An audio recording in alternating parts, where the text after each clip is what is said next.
Midterms examinations are coming in a haste. Are you prepared? Do you think you can confidently pass each exam without a hitch? Or was it the other way around? Worry no more, because our ingenious seniors got your back. Right here and right now, our mighty seniors prepared some tips just for you. Presenting STEEVS Episode 6, Electrical Engineering Study Tips and Hacks. First up, we have Mr.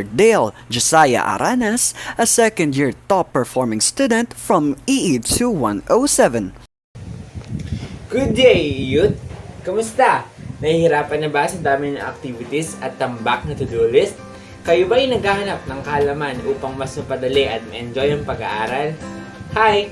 My name is Josiah Aranas, a second year from EE 2107 and humbly one of the top-performing electrical engineering students last school year. And today, I am here to share some simple tips, techniques, and reminders kung paano ba mapabilang sa isa sa mga top-performing engineering student dito sa ating institusyon. Tip number 1. Support system.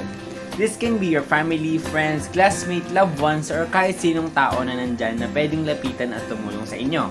Support system is the one we need when we encounter those times na down tayo or facing crisis, say mental or emotional breakdown. In short, sila yung group of people na siguradong malalapitan natin in times of our problems. Kailangan natin sila. Why? Because they will support us and they can be those people na magre-remind sa atin why we are pursuing our engineering career. And isa sila sa mga key factors upang ma-reach natin yung top. Tip number 2. Study how you study. As an electrical engineering student, syempre lahat tayo nag-aaral ng mabuti. Given na yan. But always remember to study how you study. Example, there are students na mas madali makaintindi kapag pinapanood or binabasa yung lecture sila. And some kapag sinusulat or nagno-notes. Basta lagi lang natin tandaan na we should always study effectively and efficiently. Why? Because sobrang dami nating kailangan aralin dito sa ating career. And ang pagkaintindi or pag-intindi sa mga lectures ng mabilis at talagang naiintindihan ay napakahalaga at isa siya sa key factor upang ma-reach natin yung top. And lagi lang natin tandaan na napakahalaga na tayo yung nag-aaral and at the same time mahalaga rin na aral natin kung paano tayo nag-aaral. Tip number 3. Time management. Hindi na ito bago para sa ating mga engineering student. We should always mind the time and manage it wisely. Sometimes you need to pick between watching Netflix or doing problem sets, going out with friends, or studying formulas. Hindi naman sinasabi na dinedeprive natin yung sarili natin for those enjoyment, but we should always be mindful of the time. If there are a lot to do, set aside muna yon and do what's important. Kailangan nating ma-realize and ma-define kung ano ba yung talagang importante and we should, dun dapat tayo mag-invest ng time natin. And syempre as students, yung isa ang time ang pinakamahalaga na panglaban natin sa ating pag-aaral. Why? Kasi pag naubusan tayo ng oras, isa yan sa mga factor na pwedeng magpabagsak sa atin. For example, may quiz and nasayang lang natin yung oras natin sa mga unimportant things. And yung time na yun, hindi natin yun may balik. So, we should always be mindful of the time and let's focus on what's important and invest our time sa mga bagay na yun. Tip number 4. Eyes on the prize and trust the one above. Syempre, we should always focus and set our eyes kung saan ba yung goal natin. And at the same time, we should always be mindful and grateful na these achievements, the simple achievements na na-achieve natin sa ating pag-aaral is because of the Lord. We should always thank Him for guiding us and lagi nating tatandaan na hindi tayo makakarating sa kinatatayuan natin ngayon kung hindi dahil sa Kanya. So, isa rin sa mga pinaka-important factor na wag natin kalimutan yung siya na nag-guide sa atin as we venture and patuloy na makipaglaban dito sa ating chosen engineering career. Tip number 5. Last tip but definitely not the least, and isa sa mga pinaka-paborito kong gawin. And that tip is treating yourself. You have all control pagdating dito sa last tip na ito. Kasi you can always treat yourself in many ways, and yun, syempre, kapag naka-accomplish ka ng mga bagay sa school. For example, nakapasa ka sa isang quiz or natapos mo lahat ng activity, nakapagpasa ka ng PSET, right there and then, those small achievements ay pwede mong i-reward ang sarili mo and i-treat ang sarili mo sa mga bagay na yun. For example, ay bibili ka ng food sa food banda or masasatisfy mo yung cravings mo. Pero remember, it's not an easy practice kasi there are some temptations like nag-set ka ng goal and reward tapos di mo na-meet, pero dahil yung reward ay kaya mong i-avail kahit hindi mo na-meet yung goal, ay gagawin mo. Pero mali yun. So technically, this last tip requires responsibility and dedication. And sobrang halaga nito dahil nakikita natin dito yung small achievements natin. And with those small achievements, na titreat natin yung sarili natin. And it should sana maging reminder sa atin na mag-strive harder. Dahil at the end of the line, lahat ng pinaghirapan natin ay magkakaroon tayo ng greatest treat sa sarili natin, which is yon ay ang pagiging isa sa isang registered electrical engineer. So those are some of the tips and techniques which I practice that help me to be part of the top performing engineering student here in our institution. And also, nga pala, napakahalaga nito. Napakahalaga na alam natin kung paano gamitin ang ating scientific calculator. So yun lang, and I hope these tips and techniques will help you, and always remember, kapit lang, future electrical engineers. What might be the secret behind being the third-year top-performing student? Stay tuned as Mr. William James Radones of EE 3107 is about to reveal it. Good day everyone, I'm William James Radones from BSCE 3107, and since malapit na midterms and lahat tayo ay nangangamba kung papasaman tayo o hindi, I'm here to share my study tips and study hacks in passing midterms, finals, and even quizzes in your online classes.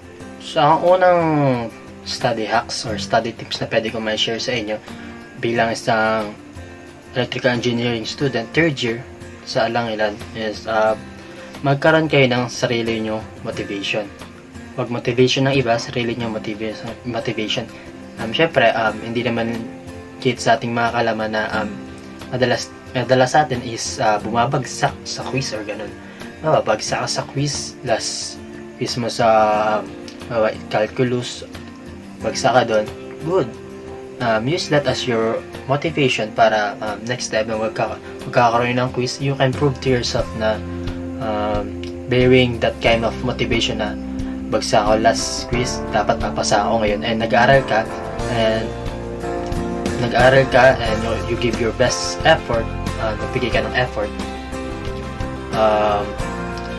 you can express your true potential as a student, and pwede mo maipasa or may papasa mo yung quiz na yun.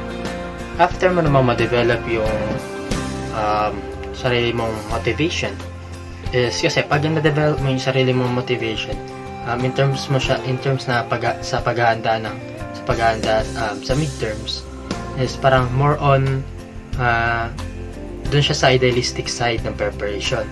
Doon man tayo sa realistic side ng preparation sa midterms or sa finals. And sa quizzes or sa online classes, dapat yung gagawin mong preparation or yung pagre-review mo is tama doon sa subject na i-take mo. Halimbawa, yung subject is more on memorization. Para saan, hindi effective yung sasabihin mo lang na siya sasabihin, babangkitin mo lang lagi. As much as possible, isulat mo siya sa long bond paper. Bago mo siya aralin, isulat mo siya, then bago mo siya intindihin is memorizein mo muna yung pagkakasunod-sunod niya, yung sunod-sunod ng mga topics. Halimbawa, ito ay salad sa topic na yun, so parang alam mo na agad saan nagbe-belong yung topic, may idea ka na agad kung alin man yung kung saan kasali yung subtopic 1 na yun dun sa topic. Tapos ba is dapat tapat ka naman sa subject na more on solution or concepts. Syempre di naman gagana yung gagawin na memorizein mo muna bago mo intindihin. Ang technique ko dyan is ang wala akong ginagawa, medyo naman is hindi muna ako nakikinig sa mga prof ko. Is ang ginagawa ko muna is kinukuha ko yung module, then sinusulat ko siya, inaaral ko muna siya ng sarili ko. Then after ko maaral sa sarili ko, may mga tanong na ako sa akin sarili, bakit yan to, ba't yan lumabas, ba't yan yung formula. Then ang una kong gagawin is isa-search ko alamin ko muna siya ng in myself, alamin ko muna siya na sarili ko munang effort, wala munang tulong ng iba. Tapos na-clarify ko na yung mga tanong kong yun.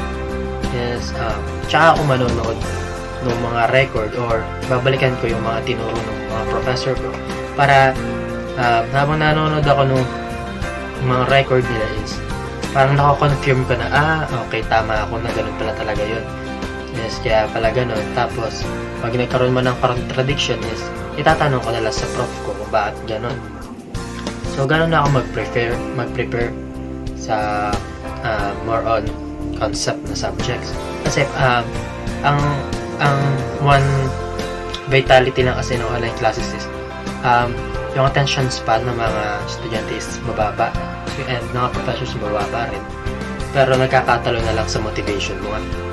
So ang hirap lang kasi sabayan pag napapanood mo lang sa screen, and parang ang bilis ng pangyayari pag iniintindi mo pa lang yung parang hinihimay-himay mo pa lang yung topic na sinabi ng prof mo. So iniintindi mo pa lang isa-isa bakit ganun nangyari, paano nakuha yung ganung formula. Tapos next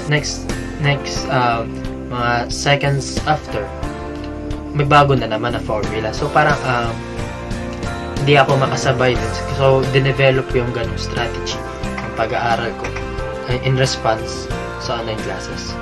Lagi nila sinasabi na hindi natin kailangan maging competitive sa college kasi sama-sama tayo aangat, sama-sama tayo mag-engineer at sama-sama tayo magtatrabaho sa field, and tayo rin na magtutulungan upang may pasa ang mga subject na ito. Pero hindi naman ibig sabihin na tanggalin mo na yung competitive spirit. Pwede ka maging competitive, pero wag sa mga kabatchmates mo. Maging competitive ka sa sarili mo. What do I mean by that?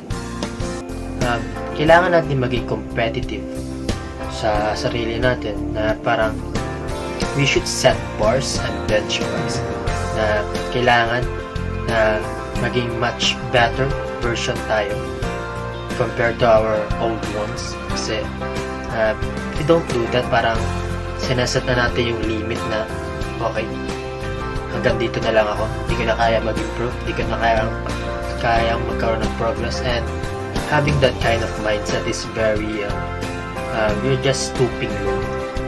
Parang you lack the motivation na maging be the better version of yourself. And bearing that kind of mindset, I will assure you that you can pass this course. So yes, maybe you can pass this course, but you can excel at the field. After mo ma-develop yung own sense mo ng motivation and naitama mo yung routine mo sa pag-aaral and pag-review sa midterms, finals, quizzes, online exams, parang titingin natin sa business side is more on investment, yung mga sinabi ko. Magpupur ka ng effort sa mga ganong type of study hacks or tips, and we need to balance it out. We should have a revenue. So, don't forget to reward yourself. Yun ang isa sa pinaka-importante. After mong mag-aral or mag-review sa isang subject or ilang subject is dapat may leisure time ka din, and kailangan mo ring i-satisfy yung holistic side mo, wag lang puro academic side. Give yourself a break, maybe scroll some Facebook posts, watch some YouTube videos, watch some TikTok, or play some mobile games, whatever it is. We should relieve ourselves from the stress of studying, and walang masama doon sa pag-reward sa sarili mo. Ang masama is nire-rewardan mo yung sarili mo knowing na hindi ka naging productive that day, wala kang ginawa as a student, wala kang tinapos na activities. And as an electrical engineering student myself, is parang habang ginagawa yun is parang I feel na nakakonsensya ako, parang gano'n, kasi I can satisfy my holistic side of myself, pero parang I can bear that I'm wasting my time knowing na marami akong gagawin, that ang dami kong gawain na gagawin, and I'm wasting my time. So that's my study hacks or tips. Meron pa akong mga study hacks or tips, pero I don't know if it will be applicable to all of you, to all of us, because iba't iba naman tayo klase ng tao, iba't iba tayo ng circumstances, at iba't iba tayo ng paraan ng pagre-review. And yung mga share ko sa inyo is yun lang yung naiisip ko na pwedeng maging applicable sa ating lahat. And to sum it up, my study hacks and tips is the first, have your own motivation. Huwag kang manghihiram sa iba, gumawa ka ng iyo. Pangalawa is itama mo yung paraan mo ng pagre-review. Don't waste your time in doing preparations that will not be fruitful dun sa iyong ginagawa, dun sa magiging gusto mong result. Pangatlo is develop your own sense of curiosity, kasi curiosity drives your motivation, and your motivation drives you in attaining your goal. Have a concrete plan kung paano mo gagawin yung review mo. Wag waso-waso, wag aralin ko to, aralin ko yan, pero in the end wala kang naaral kasi halo-halo yung inaral mo. As much as possible, mag-focus ka ba in 6 hours na libre ka, aralin mo lang tong subject na to, bakit ganun yung formula niya, bakit ganun yung concept niya, ano yung application niya, ganun. And after all that investments, you should have a revenue. Reward yourself. Hindi naman masama na mag-reward ka sa sarili mo. Masama is rewardan mo yung sarili mo knowing na wala kang ginawa that day, hindi ka naging productive. Yun. Last but not the least, some call him a legend, but he prefers to call himself a hard worker. Let us learn some tips from Mr. Vincent Abubo, a 4th-year top-performing student from EE 4101. Hi mga ka-EE youth, this is your Kuya Vincent, and I am here to give you some tips on how to study effectively para makapasa sa mga exams at makasurvive tayo this school year. Tip number 1, take down notes. It is very important for us to listen actively every discussion, especially if the class involves solving engineering problems. Taking down notes will help us to easily retain the important information that was discussed by the professor. Sometimes our professor adds some details that are not included in the module, so you need to make sure that you listen attentively, and as much as possible, you take down notes. There are professors who include those additional information in their test, so if you are lucky and you remember writing it down, then most likely you can answer the question correctly. Tip number 2, understand the principle, don't memorize. As engineering students, we encounter tons of formulas for each topic in a subject. Sometimes the professor has already discussed 50 plus formulas, but there are still some topics left to be covered for the midterm or final exams. Minsan, umaabot pa ng lagpas 100. O diba, nakakabaliw? Pero mas mababaliw ka kung plano mong sauluhin ang mga formulas para lang may maisagot sa exams. This practice should be avoided. One way para mas mapadali ang pag-aaral ng mga formula is to make formula cards. In an index card, you will write at the top the main topic, then write the formulas related to that topic. With the help of this, mas madali mong maaalala ang tamang formula na dapat gamitin sa isang problem. It is very important na hindi mo lang basta sinulat yung formulas, but you should also know how to derive these formulas. There are instances that some of the given in a problem could not be directly substituted to the formula. Minsan, kailangan mong i-derive, i-manipulate at paikot-ikotin ng formula para mahanap ang tamang sagot. So, hindi sapat na sa ulo mo lang. Dapat naiintindihan mo kung para saan ang formula na gagamitin mo. Tip number 3. Study on your own comfortable time. We have different paces when it comes to studying, and we also differ on the times when we want to study. Minsan, merong estudyante na gusto mag-aral ng umaga, hapon, gabi o madaling araw depende kung kailan nagiging active ang kanilang utak. Minsan naman, merong mga estudyante na no-choice na, malapit na exam kaya naghahapit ng pagbabasa ng lectures, minsan inaabot na ng madaling araw, minsan hindi pa nakakatulog.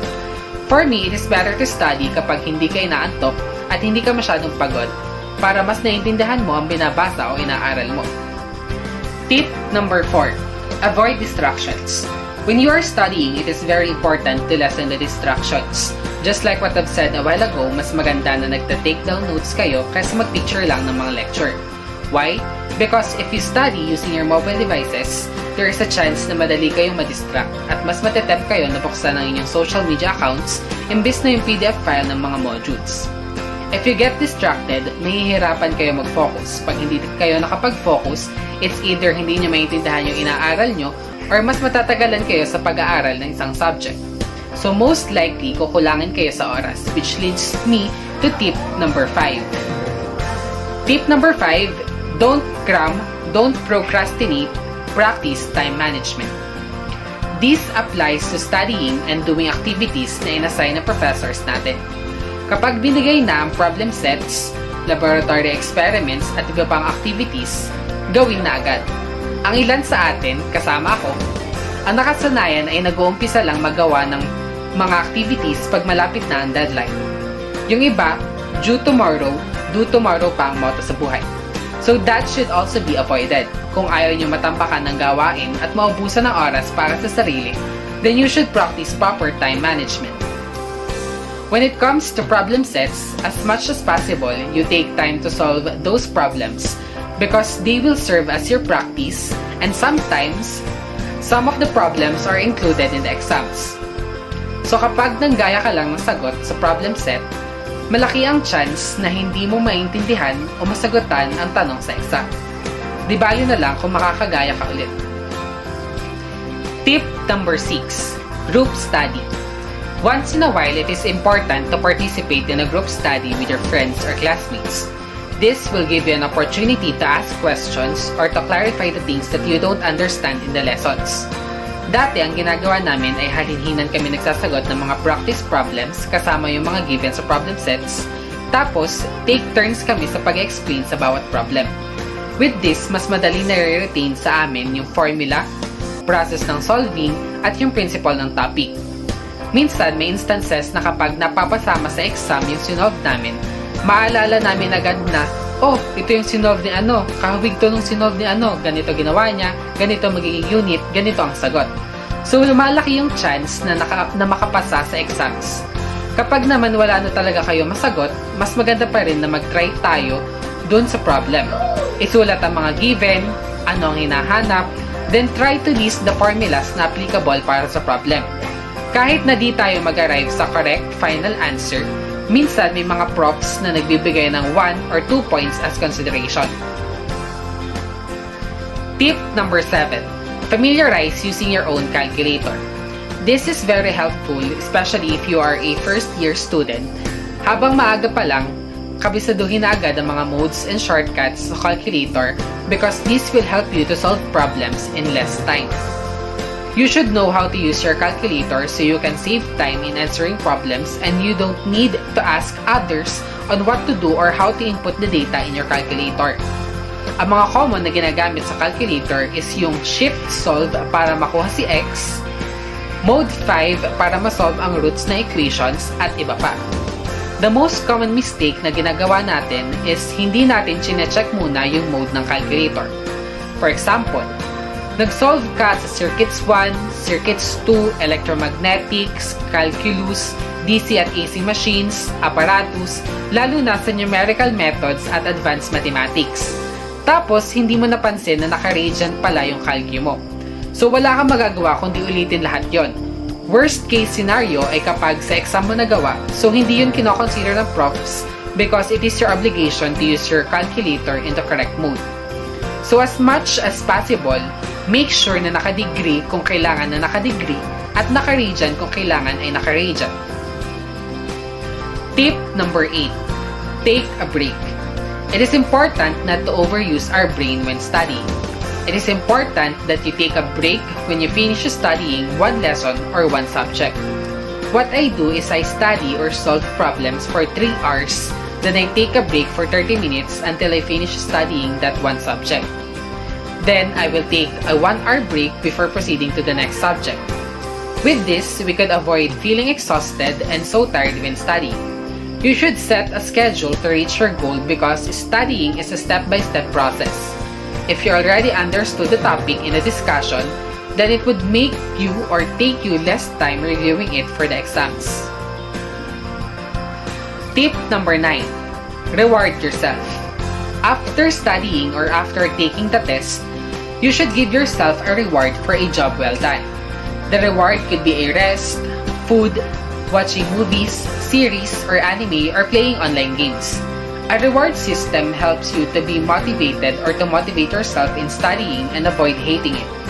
Studying is part of the process for us to be an electrical engineer someday, so we should be inspired and motivated to do it. We should learn while enjoying and enjoy while learning. Then for my last tip, tip number 10, assess yourself. Of course, when the test papers have been checked, you will receive your scores 3 days or 1 week after the examination day. So, hindi lahat ay pinapalad makapasa. Meron pa rin babagsak sa exams. Minsan, 1 percentage point na lang ang kulang para makapasa. So, after receiving your scores, passed or failed, you should assess yourself. What needs to be improved, what needs to be done, what did you miss in your study, etc. This will help you to avoid making the same mistakes and to continuously improve yourself in studying and taking exams. This will also help you identify your suitable study habit that will help you survive your college years and become a successful electrical engineer. Were you able to catch up on every tip given? Make sure that these tips will not only be left on the paper. With that, the 𝙎𝙖𝙎𝙎𝙬 Batch State chapter wishes each one of us the best of luck in taking our midterm examinations.